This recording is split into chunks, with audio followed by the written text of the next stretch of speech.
के एक शब्द का निर्माण होता है और उन अक्षरों का उच्चारण दो प्रकार से होता है, एक स्वर और व्यंजन। हमें किसी भी शब्द में स्वर और व्यंजन होते हैं। स्वर स्वतंत्र होते हैं, व्यंजन बिना स्वर के नहीं बोला जा सकता है। स्वर स्वतंत्र नहीं होता है। क्या स्वतंत्र नहीं होता? स्वर या व्यंजन? व्यंजन स्वतंत्र नहीं होता, स्वर स्वतंत्र होता है। जैसे आपको स्क्रीन पर ह्रस्व स्वर और दीर्घ स्वर दिख रहे होंगे। ह्रस्व स्वर में जो पूर्ण 5 ह्रस्व स्वर दिख रहे हैं, आ, ई, उ, री, ये ह्रस्व स्वर कैसे हैं? स्वतंत्र हैं। लेकिन जो दीर्घ स्वर हैं वो स्वतंत्र नहीं है, वो भी किसी न किसी संयुक्त स्वर उनको कहते हैं, वो किसी न किसी के साथ मिलकर के बने हैं। जैसे ए बना है, ए कैसे बना है? आ और ई को मिला करके ए बना है, ठीक है। ओ कैसे बना है? आ और ऊ को बना करके ओ बना है। आई कैसी बनी है? आ और ए को बना करके आई की मात्रा बनी है। और औ कैसा बना है? आ और ओ को मिला करके औ बना है। तो इस प्रकार से इसमें आपके ए दीर्घ स्वर का निर्माण होता है, जिनको हम संयुक्त स्वर भी कहते हैं। ऐसे ही दीर्घ स्वरों में 4 और हैं, आ, ई, उ, री। तो ये 4 दीर्घ स्वर भी गिने गए हैं। और 33 व्यंजन 33 व्यंजन है, 63 ये व्यंजन वर्ण है, जिनमें व्यंजन 3 प्रकार के हैं। एक स्पर्श व्यंजन वर्ण, एक अंतस्थ व्यंजन वर्ण और एक ऊष्म व्यंजन वर्ण। इनको आप लिखते भी जाइए, साथ में लिखोगे तो ये चीजें आपकी क्लियर रहेंगी हमेशा। स्वर 3 प्रकार का, ह्रस्व, दीर्घ और प्लुत। उसमें से हमें स्वर में ह्रस्व और दीर्घ की आवश्यकता है, प्लुत की आवश्यकता नहीं होती। व्यंजन 3 प्रकार का, स्पर्श व्यंजन वर्ण, अंतस्थ व्यंजन वर्ण और ऊष्म व्यंजन वर्ण। ये 3 जो स्पर्श व्यंजन वर्ण हैं वो कितने हैं? 25 स्पर्श व्यंजन वर्ण है जो आपको दिख रहे हैं। साथ में 4 अंतस्थ वर्ण दिख रहे हैं, कर्सर देखते जाइए आप। 4 अंतस्थ वर्ण हैं और 4 ऊष्म वर्ण हैं। कल इनको हमने परिभाषित भी किया था कि स्पर्श व्यंजन वर्ण क्यों कहते हैं इनको, क्योंकि इनका किसी न किसी मुख्य भाग से स्पर्श होता है, इसलिए इनको स्पर्श व्यंजन वर्ण कहा जाता है। अंतस्थ वर्ण क्यों कहते हैं? क्योंकि अंतस्थ वर्णों में इनकी जो आवाज होती है, जो स्वर हम बोलते हैं, या, वा, रा, ला, तो ये अंतस्थ की ओर, अंदर की ओर जाते हैं, इसलिए इनको अंतस्थ कहा जाता है। और ऊष्म क्यों कहते हैं? क्योंकि इनमें ऊर्जा ज्यादा लगती है बोलने में, इसलिए इनको ऊष्म वर्ण कहा जाता है। अब देखो, जैसे लघु और दीर्घ, जब हम छोटे थे, तो छोटे बच्चे थे, जब 8-9 महीने के बच्चे थे, तो जब हम स्वयं नहीं चल पाते थे, उसके लिए क्या करते थे? छोटी सी साइकिल में हमको बिठा दिया जाता था, उसके माध्यम से हम चलते थे, या किसी की उंगली पकड़ करके चलते थे। लेकिन जब बड़े हो गए तो हम स्वतंत्र होकर के चलने लगे, हमें किसी की आवश्यकता नहीं पड़ रही है। ऐसे जो स्वर हैं वो कैसे हैं? स्वतंत्र हैं, उनको किसी की आवश्यकता नहीं है। लेकिन जो व्यंजन वर्ण हैं उनको किसी न किसी चीज की आवश्यकता पड़ती है। मतलब बिना स्वर के व्यंजन को नहीं बोला जा सकता है, या बिना स्वर के स्वर व्यंजन होता ही नहीं है। होगा तो वो हलंत माना जाता है। हलंत का तात्पर्य देखो, आप सभी अक्षर देखो ध्यान से, का, खा, गा, घा, इंगा, चा, छा, जा, जा, या, टा, ठा, डा, ढ, ड़, ता, था, दा, धा, ना, पा, फा, वा, भा, मा, य, वा, रा, ला, आ, श, श, श। ये सभी में हलंत लगे, क्योंकि ये सारे के सारे व्यंजन वर्ण हैं। और व्यंजन वर्ण कितने हैं? 33 व्यंजन वर्ण हैं। और स्वरों में आपको हलंत नहीं दिख रहा होगा, आ, ई, उ, री, इनमें कहीं पर भी हलंत नहीं लगा हुआ। ठीक है, जिनमें हलंत लगता, हलंत के तात्पर्य समझ गए सभी? देखो नीचे एक प्रकार लगी है ऐसी, इस साइड लगेगी, वो गलत है, ऐसी ताल लगती है उसमें, तो वो हलंत का अक्षर कहलाता है। अर्थात ये अक्षर कैसा है? आधा है। जैसे हम आधा ना लिखते हैं, आधा ता लिखते हैं, आधा का लिखते हैं, आधा पा लिखते हैं, तो वो अक्षर अभी जो स्क्रीन पर आपको दिख रहा है वो ऐसे ही लिखे हुए हैं, ठीक है ना। उसमें आधा अक्षर लगा हुआ है। और उसी के बगल में जो स्वर लिखे हैं वो स्वर कैसे हैं? स्वतंत्र हैं, उनको किसी भी प्रकार की आवश्यकता नहीं है हलंत की। और जो संयुक्त स्वर हैं, वो स्वर और स्वर मिलकर के एक दीर्घ स्वर बना है, तो वो दीर्घ स्वर की श्रेणी में आ गए, इसलिए उनको भी आवश्यकता नहीं पड़ती है। ठीक है, जैसे हम बचपन में किसी के सहारे से चलते थे, उसके सहारे के बिना नहीं चल सकते थे, तो ऐसे व्यंजनों का काम है। हम अपने अपने नाम का वर्ण विच्छेद करेंगे। देखो वर्ण विच्छेद सभी को आते होंगे। 1 मिनट अपनी कॉपी उठाइए, सभी अपना नाम लिखिए, सभी अपना नाम लिखो और अपना नाम लिख करके उसका वर्ण विच्छेद करिए। आप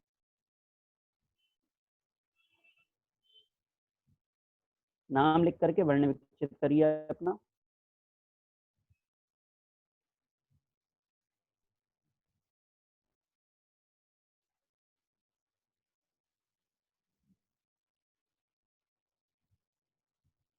सभी लोग अपना नाम लिखिए और प्लस लगा करके वर्ण विच्छेद करिए।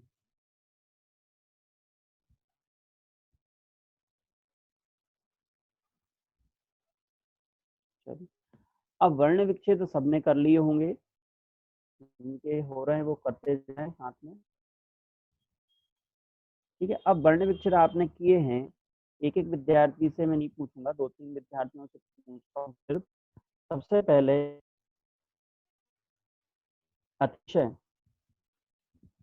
इनका नाम लूं, बस वो आवाज ऑन करें अपनी। अतिशय। Yes sir. अतिशय, आप अपना वर्ण विच्छेद बोलिए, क्या किया आपने? अक्षर बोलते जाए, क्या सर? अक्षर बोलते जाइए जो आपने वर्ण विच्छेद किया है।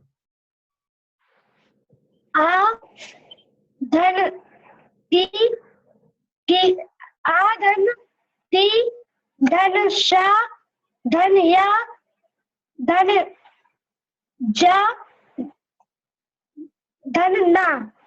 जैन, जैन छोड़ दीजिए, सिर्फ अतिशय। आपने मतलब वर्ण विच्छेद सीधा सीधा कर दिया, व्यंजन वर्ण नहीं तोड़े, न स्वर तोड़ा, तो ये वर्ण विच्छेद आपका क्या है, अभी गलत है। ठीक है, हाँ, का प्लस दीर्घ आ प्लस जा प्लस ह्रस्व आ प्लस ला प्लस ह्रस्व आ। अतिशय कुछ समझ में आया? आपके जो भी आप वर्ण विच्छेद करेंगे, उस वर्ण विच्छेद में व्यंजन वर्ण के साथ क्या जुड़ा हुआ है? स्वर जुड़ा हुआ है। क्या जुड़ा है?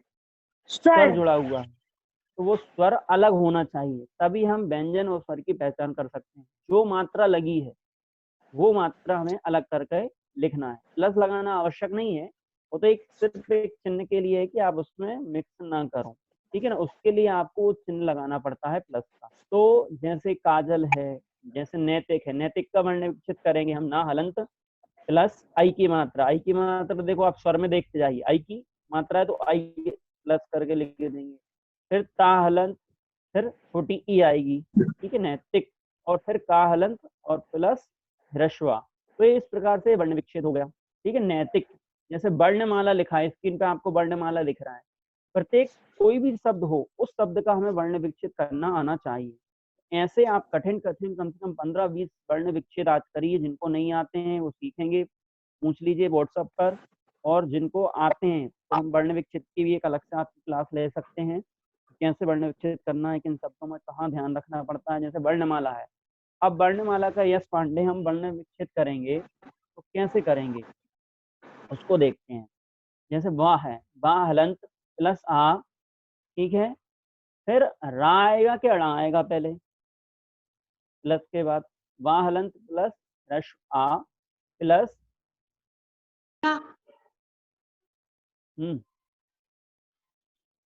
रा आएगा। क्या आएगा?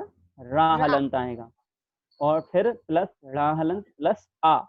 जब भी रेफ ऊपर होती है, जब भी रेफ ऊपर होती है, उसको उस अक्षर के आगे लिखा जाता है। किस अक्षर के आगे लिखा जाता है? उस अक्षर के आगे लिखा जाता है। क्यों लिखा जाता है? क्योंकि जब आप उच्चारण करेंगे तो उच्चारण करिए वर्ण, रा पहले बोल रहे हैं हम, क्या बोल रहे हैं पहले? वर्ण।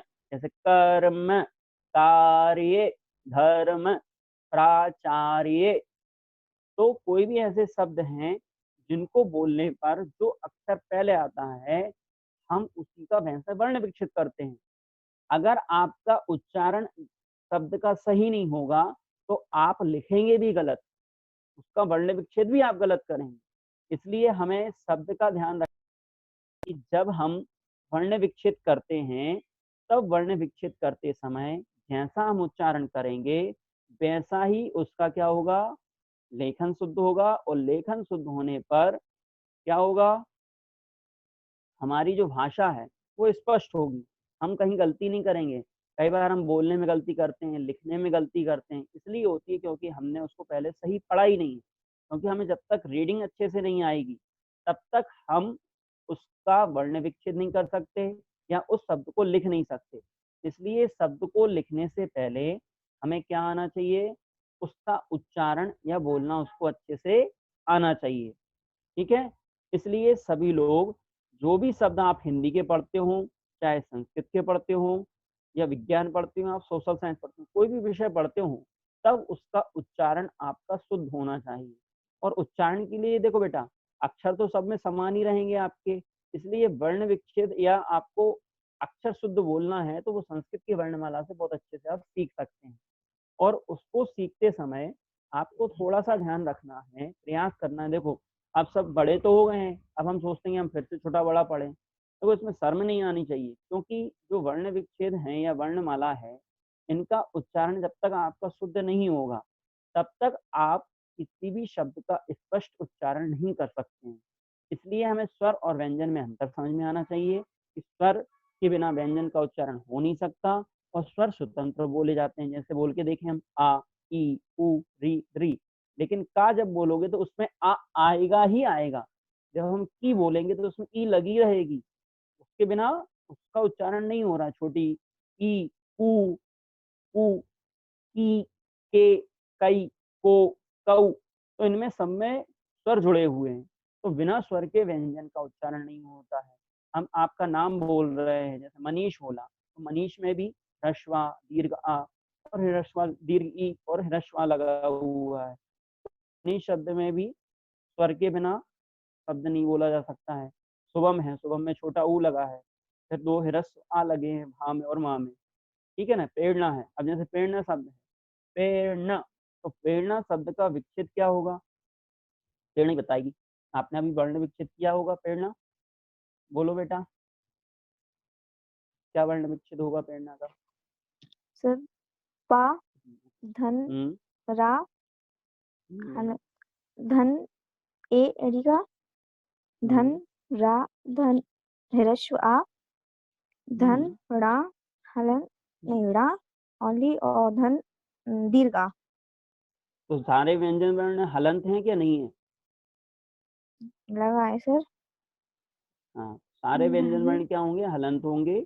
जब हाँ रकार नीचे होती है, जैसे नम्र लिखते हैं, प्रेरणा शब्द है, प्रकार शब्द है, तो इनमें जो रकार नीचे होती है वो रकार उस अक्षर के बाद में जुड़ेगी। जैसे प्रकार, तो पा पहले बोल रहा है फिर रा पहले बाद में आ रहा है।